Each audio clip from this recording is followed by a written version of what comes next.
morning, app-driven guy. This is another video in the Uber and Lyft Mentor series, and this video I am trying to help. This is a freeform video where I'm not going to stick to a designed plot for my video. I just want to throw some ideas and thoughts and observations about how these systems work.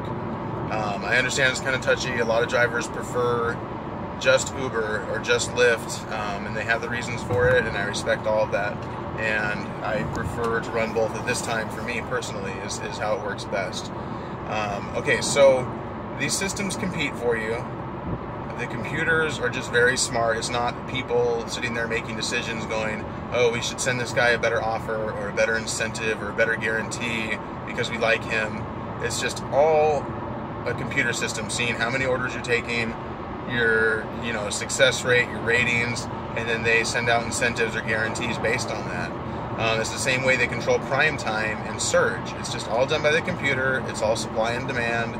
Surge is just responding to a need for orders and how many drivers are in that area. Prime time is the exact same way. So basically what we have is two systems that detect certain variables, okay, and like I've just described, and they'll try to keep you on their app and they'll fight for you. And that's a great advantage you can have. You can make these companies work for you instead of you working for them, and that's where you want to be in this game, is you want to be in demand, not relying on them. One way I do that is I switch it up with doing Amazon Flex. That's one really good thing I do is, I take some of my time away from Uber and Lyft to do Amazon Flex, and I think that creates a void where they try to, send offers based on the fact that I'm not there as much as I used to be. So the big thing I noticed is let's say a month and a half ago, I had 1.5 payouts from Uber for an entire weekend, all day, all Friday afternoon from like 5 till 3 in the morning, and then Saturday all day basically, like 9 in the morning until 3 in the morning, same thing on Sunday. 1.5 payout the whole time.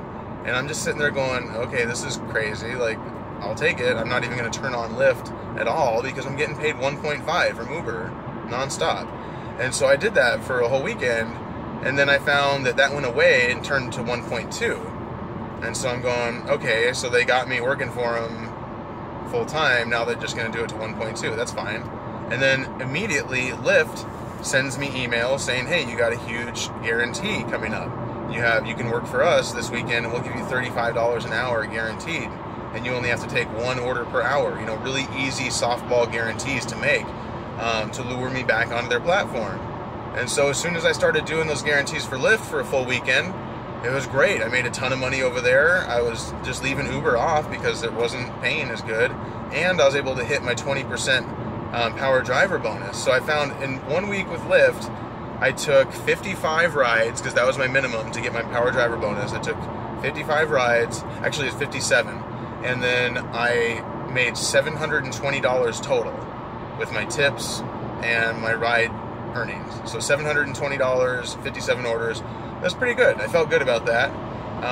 And then immediately during that next week, Uber sends me a bunch of guarantees for their platform. They're like $30 an hour, $35 an hour if you come over here and work with us. 1 hour, one trip per hour you have to be on for 50 minutes during that hour, and a 90% acceptance rate. So I'm just like, okay, cool, I'll do that for a little bit. And then the funny thing was that Lyft sent me a guarantee following the really good guarantee. Now it's like you have to work in this little tiny map that we give you of downtown. I mean, it's a big map, it's a good area of downtown, but I have to take 2 rides in that zone per hour to hit the guarantee, or 3 rides outside of that area. I've covered this in other videos a little bit, but I'm just trying to illustrate to you how it works. If you go dedicated, I'm starting to find that the best thing you can do for yourself is to just go dedicated with one, and go dedicated with the other for a week at a time. Maybe that might be best. It seems that when I do that, they send me a better offer on the other side. Now, I try to run both platforms whenever I can, and I gotta really look at it strongly. Like this weekend, I was doing Uber guarantees, $26, $30, $35 an hour. And it's a very delicate thing because they take in all the time that you're on the app during those guarantee times, and they average that all together. So they say, okay, you were on a guarantee for 7 hours at this rate, but you made more some hours, less some hours. So they average it all together, and if you made less than their guarantee, then they're going to boost you up. So when you're out there working the guarantees, you got to kind of make a decision in your mind, like, am I making more money without the guarantee? And if the answer is definitely yes, you're making way more money than this guarantee is going to pay you, then it pays to hustle, for one, try to get yourself back to where there's going to be more orders, or maybe turn Lyft on, because you're already beating the guarantee anyway. So turn Lyft on and get the chance of getting more orders during that time. Or you got to make that decision, is it so slow right now during this guarantee time that I need to avoid taking more orders? I need to just get enough orders to fill up my guarantee minimum, but then I'm not going to hustle around and spend my gas money driving around trying to get more orders, because I don't want any more orders. I just want to stay in that 50 minutes and take only my 1 to 1.5 rides I need to take, and then be done with the hour with that 50 minutes logged in.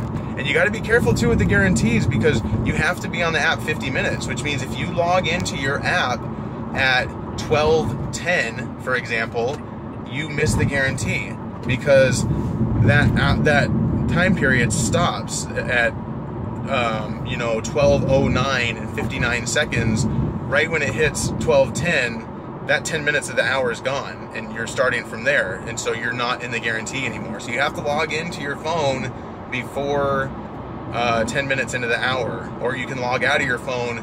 It has to be like, if you're gonna start at the beginning of the hour and get 50 minutes in, you can log out after 11:50, obviously, but you got to be careful about that. But with these guarantees though, you gotta ride that line. Am I gonna make more than the guarantee? And if so, let's hustle and do it.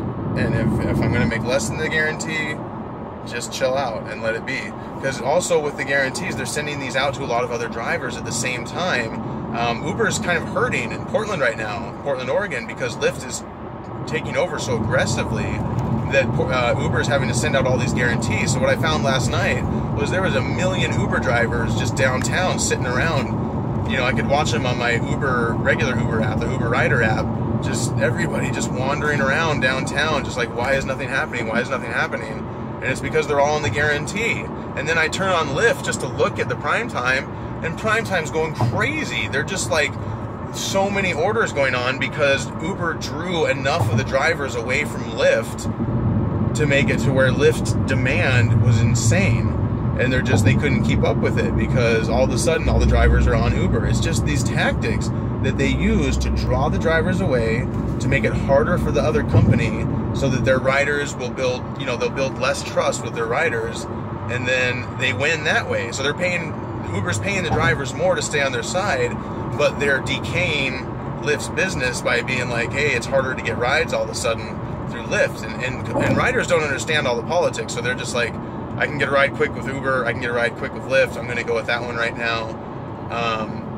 Anyway, there's a lot I'm throwing out in this video, but if you think about it, I'm hoping, my purpose for this video is to maybe get some guys that have only been doing Uber to maybe check out Lyft, or maybe get guys that are just like, no, Lyft is so much better than Uber, forget Uber, to maybe give it another shot.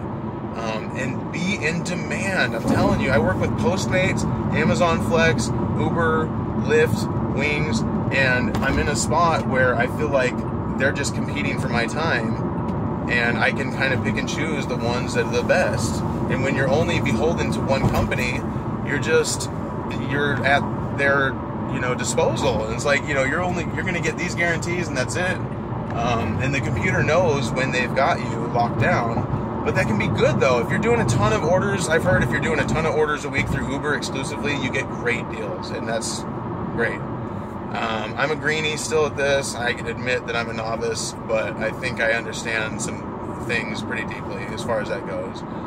This video is way super long, and my phone's about to cut off. So thank you, and I hope that helps.